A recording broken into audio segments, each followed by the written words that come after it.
В Башкирии 9 часов. Доброе утро. В эфире программа «Аспекты Республики». У микрофона Дмитрий Колпаков. Наша трансляция идет в YouTube, Одноклассниках, ВКонтакте. Пишите комментарии в чате трансляции. А теперь к обзору прессы. Ну, перед тем, как читать новости, от себя лично, от имени издания «Аспекты» я выражаю слова поддержки и солидарности журналистке «Новой газеты» Елене Милашиной и адвокату Александру Немову, которые вчера пострадали в ходе нападения на них на территории Чечни. Итак, давайте начнем с публикации у нас на сайте «Аспекты Медиа». Редакция издания «Профи» получила угрозу из-за публикации новости о городище Уфа-2. Сообщение с угрозой было отправлено в социальной сети ВКонтакте, сообщает «Профи». В сообщении из закрытого профиля некоего Рената Фаткуллина с подписью от имени ВКонтакте содержалось требование удалить новость о флешмобе граждан на археологическом памятнике городища Уфа-2. Информация о флешмобе, приведенная в новости, в сообщении называется «распространяемый с нарушением закона». Однако не было отмечено, какие фразы в тексте о прошедшем собрании граждан оказались недостоверными или противоречили закону. Журналисты «Профи» обратились за комментариями в администрацию социальной сети ВКонтакте. Там сказали, что сообщение пришло не от нее, а от поддельного профиля, который пытался выдать себя за администрацию ВКонтакте. Бот, подписанный как Ренат Фаткуллин, не активен уже неделю и на сообщения журналистов не отвечает. Далее цитата. По совпадению, экс-начальника управления по госохране объектов культурного наследия также зовут Фаткуллин Ренат Зуфарович, сообщает издание «Профи». Сомневаемся, что угроза исходит от него. Однако очевидно, что это была предпринята попытка столкнуть лбами журналистов и представителей одного из органов власти, сообщает издание. Напомним, что 27 июня жители Башкирии вышли на городище Уфа-2 в день проведения 10-го форума регионов Беларуси и России. Я напомню, что их, у них протест против строительства, в том числе церкви или как часовни, рядом, непосредственно вблизи, рядом с городищем. Издание Идель Реалия, напомню, что признано иностранным агентом, разбирает причины неудавшегося схода граждан в селе Подольское Хайбулинского района. В субботу, 1 июля, там попытались активисты провести сход. Я напомню, что село будет переселено из-за того, что УГМК «Холдинг» намерен на его месте провести работу по добыче цинка.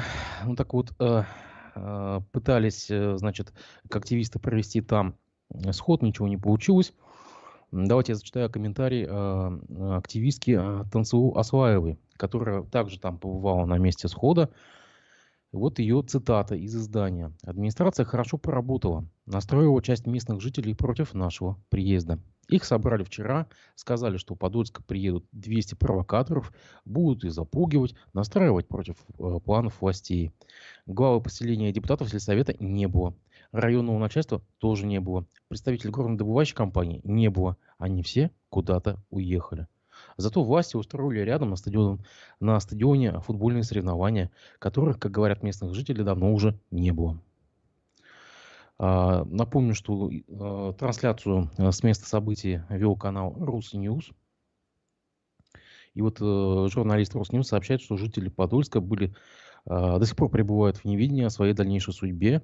По их словам, строительство нового поселка не ведется, и горнодобывающая компания, очевидно, предпочитает пока что выкупать дома сельчан, как они выражаются, за бесценок. Вот тут даже приводятся слова одной из жителей села.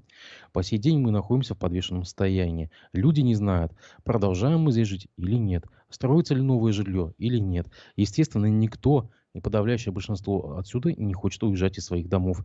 Тут у людей душа, они столько лет вкладывались в хозяйство». Я напомню, что это было издание «Идель Реалия», признанное иностранным агентом. Эту статью вы сможете от них найти.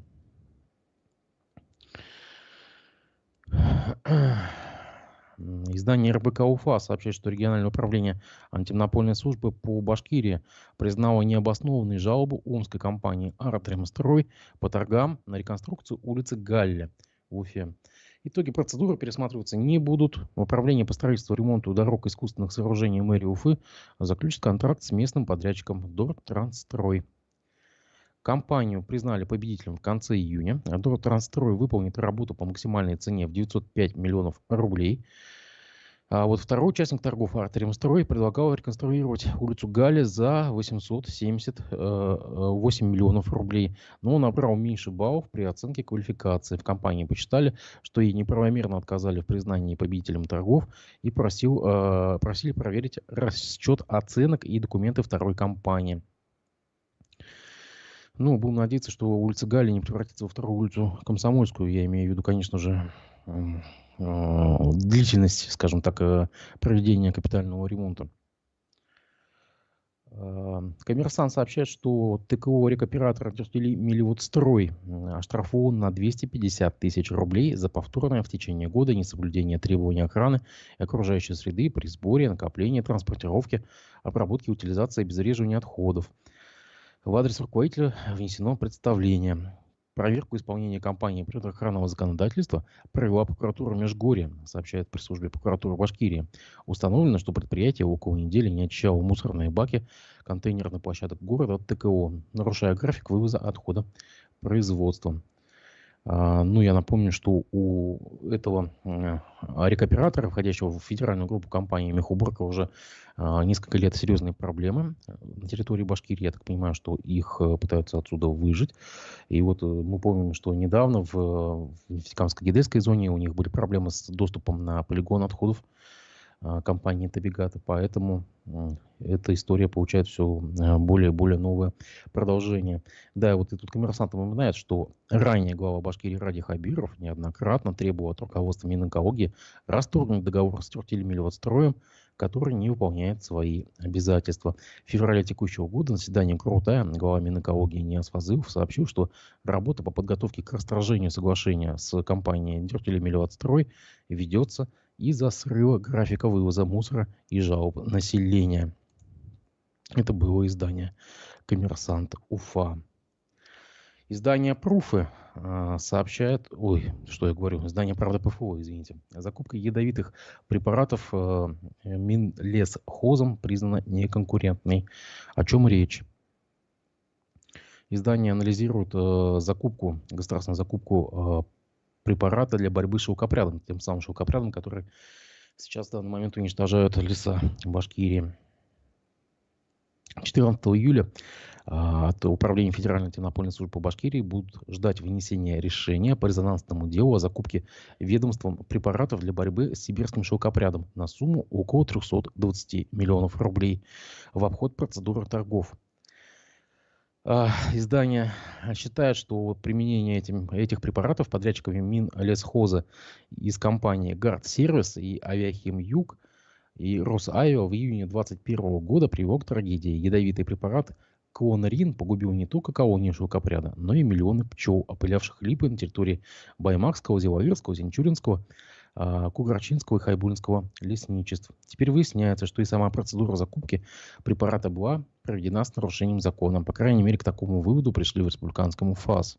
Также у ведомства возникли вопросы по сохранению федеральных средств, по сохранности федеральных средств, выделенных на министерству на эти цели. Суммарная стоимость контракта оказалась выше перечисленных субсидий. Это издание «Правда ПФО». Давайте мы здесь сделаем небольшой перерыв. У нас сегодня должен быть спикер на вызвании. Мы попытаемся сейчас связаться с правозащитницей Альмирой Жуковой. Я знаю, что у нее есть для нас какая-то тема. Я ее сейчас пытаюсь набрать. Я недавно с ней разговаривал. Она говорила, что присутствовала на собрании на партийной конференции КПРФ, которая прошла буквально на прошлой неделе. Давайте мы ее наберем и послушаем, что она нам скажет. Альмира Шатун, доброе утро. Доброе утро. Доброе. Это Дмитрий Колпаков. Мы находимся в эфире. Пожалуйста, у вас была какая-то тема, связанная с КПРФ. Пожалуйста, расскажите нам, что там у вас случилось. Да. Ранее, когда я была членом совета при главе, к нам в совет обратилась женщина о том, что она депутату Хафизову отдала 2 миллиона. И она хотела открыть кафе для малоимущих. Альмира, давайте мы сразу уточним. Мы имеем в виду Рустама Хафизова, это депутата Госсобрания Башкирии, так? Да, Мгм. депутата. Там, оказывается, еще в Кумертау есть Хафизов депутат. И вот когда я была на конференции, он ко мне подошел и говорит, после эфира у вас они сделали запрос Кутлугужину, правда ли это, что произошло, но Кутлугужин до сих пор им не ответил. И, в общем, этот человек стал скрываться сразу же, как получил. Я все это, у меня документально подтверждается, я все изучила полностью все. И он сразу, как получил эти 2 миллиона, перечислил на фирму отца. Миллион на фирму отца, миллион своему партнеру, их 2 учредителя. То есть по-братски, я высказываю свое мнение, 2 жулика эти деньги разделили. Вот. Потом, значит, я с ней познакомилась на приеме у Бастрыкина. Это было года 4 назад. После приема Бастрыкина Хафизов половину суммы вернул. Значит, а вторую половину так и не возвращает, придумывая, что есть какое-то решение суда. Ну, ложь была сполна. Я была у Кутлугуш. Раза 3 приходила, он мне все обещал разобраться, говорит, Альмира Рашид, ну раз он половину вернул, понятно, что он должен, значит, пытался якобы разберется, а потом дал мне ответ, что они не имеют вмешиваться, не имеют права. А вот когда Ренат у них был членом КПРФ, они почему-то его исключили, якобы за нарушение, значит, Рената, вы там кого какие-то. имеете в виду? Какого Рената? Забыла я, Ренат, он правозащитником был такой, что забыла фамилию. Ренат, он ходил и в совет, он приходил к нам. Ну, я, к сожалению, забыла Ага. поэта. Его, значит, исключили. Когда я у Кутлугужина спросила, да почему? Вы его исключили, а Хафизов, значит, он мне говорит, он нарушал устав партии. Я говорю, то, что Хафизов забрал деньги, это не нарушение партии. Ну и я пришла на конференцию, тихо, спокойно сидела, и в перерыве подошла к депутату от КПРФ с Москвы, ты как его забыла фамилию, вот он был там, значит, в Госдуме. Ну, блин. Ну, к депутату, значит, подошла от КПРФ, и я ему говорю, тут Кутлугужин услышал, время было, начал визжать, выведите ее, начал кричать, топать ногами. Ну, естественно, меня никто не вывел. И вот я с депутатом Госдумы разговаривала, все ему рассказала, он обещал, значит, разобраться. Тут, прошу прощения, я считаю, ненормальный Кутлугужин начал голосовать, представляете, на голосование поставил вопрос, чтобы меня удалили из зала. Ну, естественно, народ не проголосовал, там 2-3 человека, по-моему, подняли руки. Ну и чтобы не срывать, значит, конференцию, действительно, хотя я ее и не срывала, я спокойно, тихо сидела, я подошла в перерыве, знаете, абсолютно никому не мешала. И Кутлугужин не должен быть руководителем этой партии, представляете? Почему он боится? Почему он не разбирается? Вот сейчас 15-го приедет мой большой друг Сиди Капкани, вы же знаете, это математик, гений математик, он прилетает ко мне в гости, и я обязательно к нему обращусь. Он истинный мусульманин, но он обязательно поможет этой мусульманке. Я думаю, что я попаду к Зюгану. Скажите, Вот такая. пожалуйста, а все-таки это больше денежные конфликты или уже политические? Конечно, политические, понимаете? Ну, конечно, мне деньги, сам факт денег, да, она уже с ними распрощалась, мой друг. 10 лет прошло. Официально их уже невозможно получить, понимаете? Потому что с момента преступления прошло 10 лет. То есть сейчас уже, если он сам добровольно не захочет отдать, то уже по закону это уже невозможно. Поэтому она ему верила, она забрала иск из суда, когда он половину отдал. А если человек забрал иск, он уже потом не может обратиться. Нет, это моя позиция, она уже даже не просит. Я считаю, что такие депутаты, такие люди не должны быть депутатами. Поэтому, мой друг, это политическое по закону. Она поверила ему и уже не может ничего с него не взыскать, не привлечь к уголовной ответственности. Потому что Следственный комитет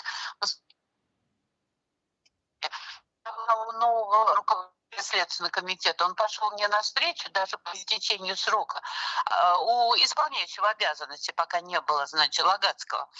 и он отменил это постановление для того, чтобы ему задали те вопросы, которые я представила. Он пришел туда с адвокатом и отказался отвечать на мои вопросы. Потому что если бы он на них начал отвечать, то однозначно он не смог просто на них ответить. Мгм. Скажите, пожалуйста, ну ведь сама по себе депутатская деятельность господина Хафизова, она у вас не вызывает вопросов? Как депутат он ведь хорошо исполняет свои обязанности?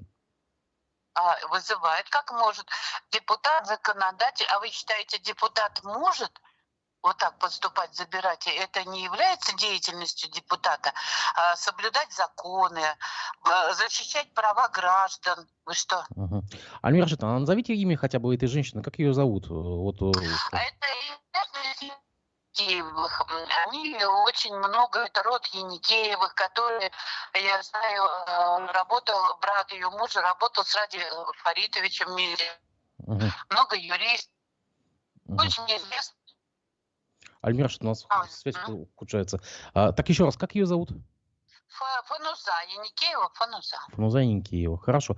Альмира Рашитовна, ваши, получается, следующие шаги, вы будете добиваться приема у Зюганова, так? Конечно, приема у Зюганова, до президента дойду. Приема буду у Зюганова добиваться. Попробую Ради Фаридовичу попасть на прием, потому что я писала на имя Ради Фаридовича, но я думаю, что это письмо не дает, потому что его отправили в прокуратуру. Речь как юрист никогда бы этого, я думаю, не сделал, потому что после истечения срока привлечения к уголовной ответственности уже в прокуратуре нет смысла. А вам не кажется, что ты таких излишне может быть действий только для того, чтобы насолить господину Хафизову? Я его два раза. Я никогда с ним не общалась. Никогда никаких дел, он мне никогда ничего лично мне плохого не сделал. Когда я его первый раз увидела по этому вопросу, то он напарником, я должен его найти, значит, типа. Нет, он мне не... Единственное, я защищала, но это было уже давно, когда его супруга обратилась с депутатским запросом, и там корректно обо мне там написала, хотя я помогала бабушке, права которой защищаю и буду защищать. Не, я его вообще не знаю как человека, понимаете? И тем более он наоборот, один раз я к нему обратилась, когда шло собрание, и там был Ради Фаридович по поводу ненадлежащей работы судебных приставов. И он озвучил мой вопрос. Нет, никаких личных у меня к нему. Я его не знаю практически. Я вот его сужу и считаю, что или он обязательно должен признать свою ошибку, да? У каждого человека есть право на ошибку. Может быть, там какие-то... хотя нет, он забрал на отцовское предприятие, и все на этом. Но в любом случае, я всегда считаю, что даже убийце надо дать право на ошибку после войны, помочь ему. И у него есть возможность, пусть отдаст эти деньги. Если не отдаст, я буду приходить на все его собрания, на везде, где он будет было. Вот согласись, мой друг, а если бы тебя вот так обманули, и я бы из-за тебя так заступала? Понятно. Альмира Рашитовна, спасибо вам большое. Будем следить за событиями, и вы нас держите в курсе тогда. Когда у нас будет эфир с господином Хафизовым, мы с ним обязательно об этом поговорим. Спасибо большое. Всего доброго. Вам большое. Всего доброго. Вы все слышали? На самом деле, вот эту историю я впервые о ней сегодня только узнал. Когда действительно у нас будет следующий эфир с депутатом Хафизовым, мы об этом поговорим. А я напомню, что Рустам Хафизов и его супруга Алия Хафизова, они выдвинуты конференции, партийной конференции КПРФ, и они идут на перевыборы в Курутай по Черниковскому избирательному округу номер 4, по-моему, насколько я помню. Вернемся к обзору прессы.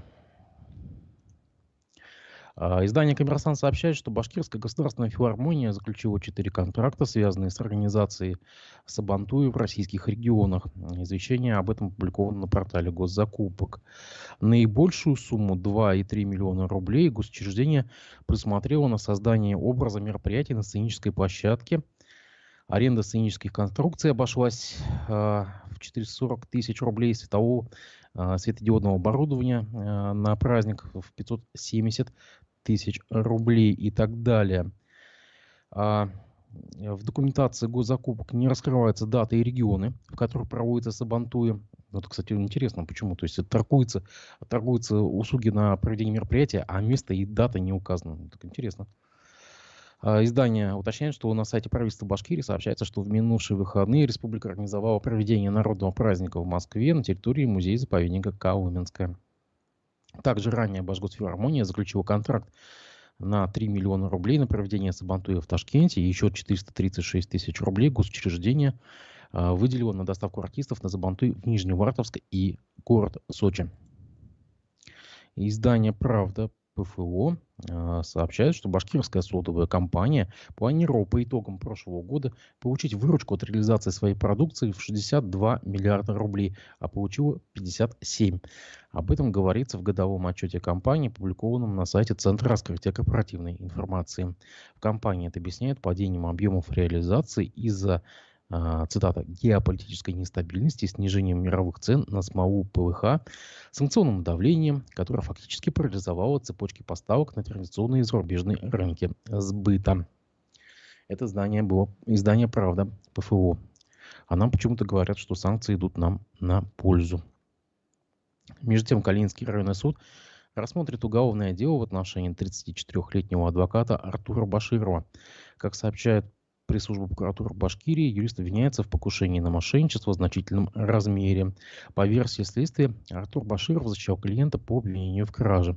В мае текущего года, ознакомившись с материалами дела, адвокат понял, что срок давности уголовного дела его подзащитного истекает.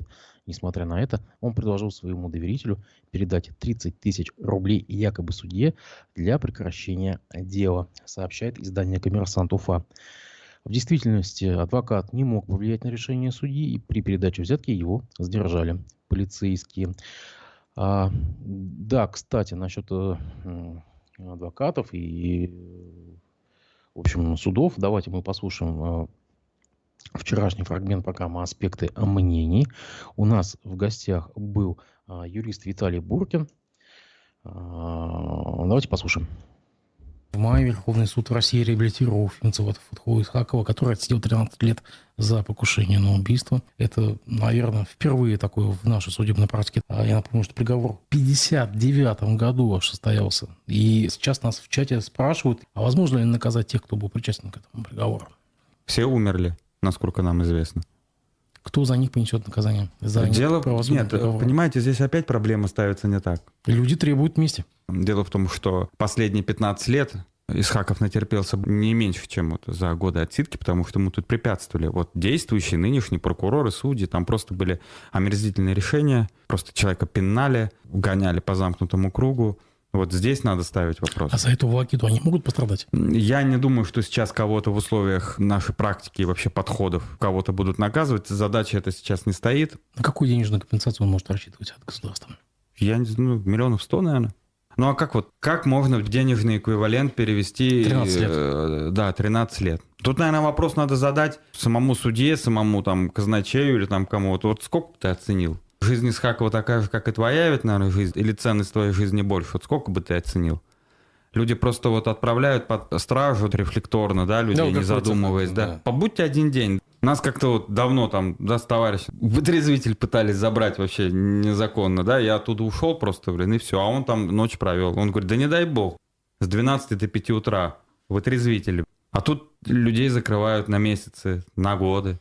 А он 13 лет. Причем в условиях советской это все системы исправительные. Каковы шансы на получение денежной компенсации? Ну, мы знаем, что человек пожилой. Там быстро все делается. Я думаю, где-нибудь в октябре, в ноябре получится, наверное. То есть вы уже подали все документы, получается? Нет, еще не подали. Подадим на днях, я думаю. Вот месяц-другой районный суд, потом апелляция. И все. Исполнительный лист и в казну направляю в Москву. Там у них, правда, 3 месяца, по-моему, на исполнение, но они сейчас даже, по крайней мере, раньше, вот я сколько помню, да, не тянули. Проходит месяц, недели 3, и приходят деньги на карточку.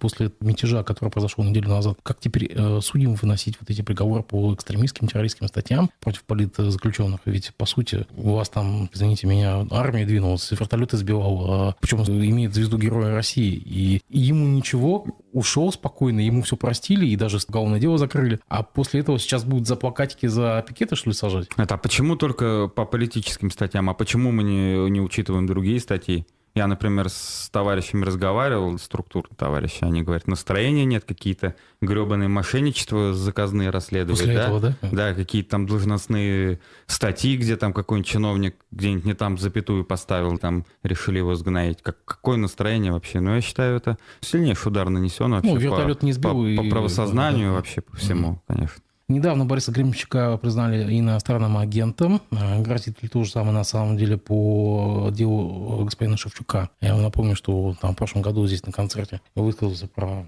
извините, жопу президента. Это, по-моему, тут у нас не только Шевчуку, вообще любому светит.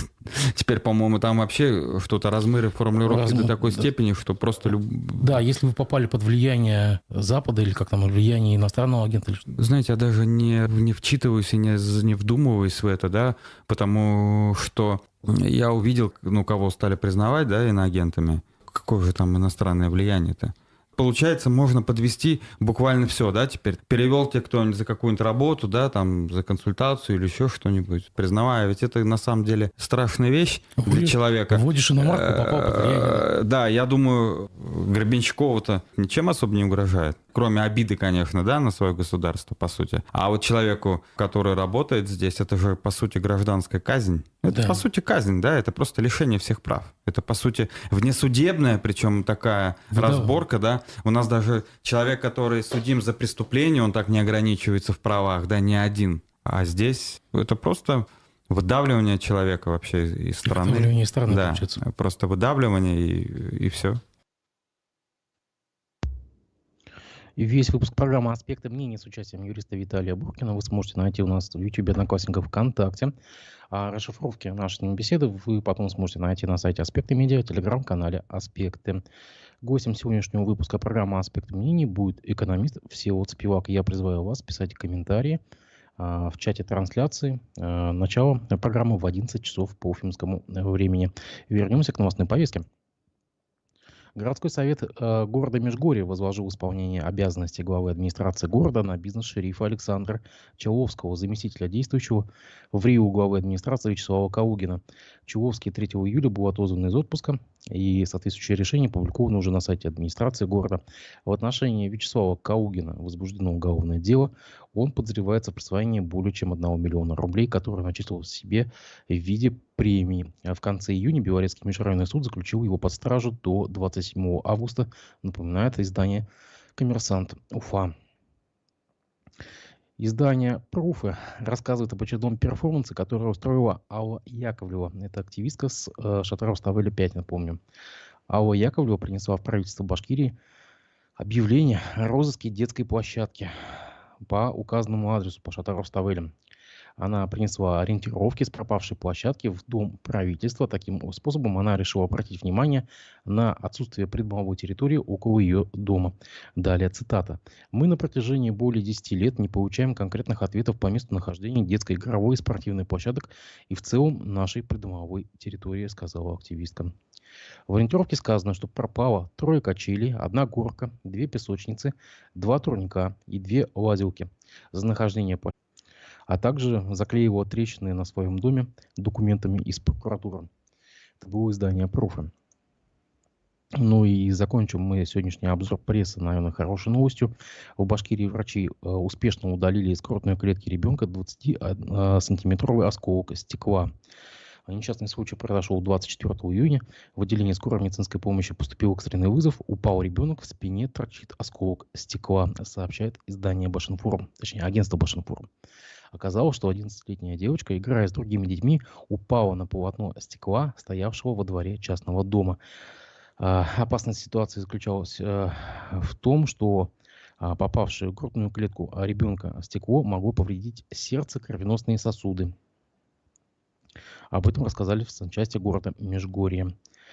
Провели обезболивающее, транспортировали ребенка в стационар медико-санитарной части номер 142. Ребенку сделали рентгенограмму, и дежурный хирург после осмотра ребенка принял решение о вызове детского хирурга из Белорецкой больницы.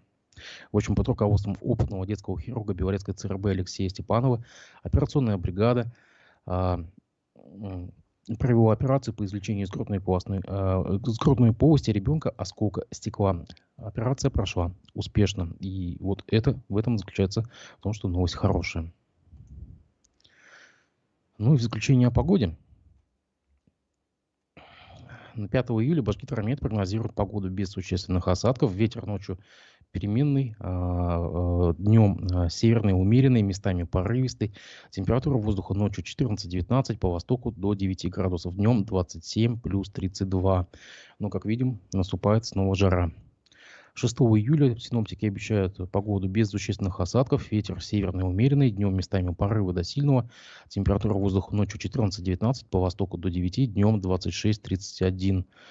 А я вам напоминаю, что мы сегодня увидимся с вами в 11 часов в программе «Аспекты мнений», гостем которой будет экономист Всеволод Спивак. Снова вас призываю писать комментарии и вопросы в чате трансляции. Не прощаюсь, увидимся в 11 часов.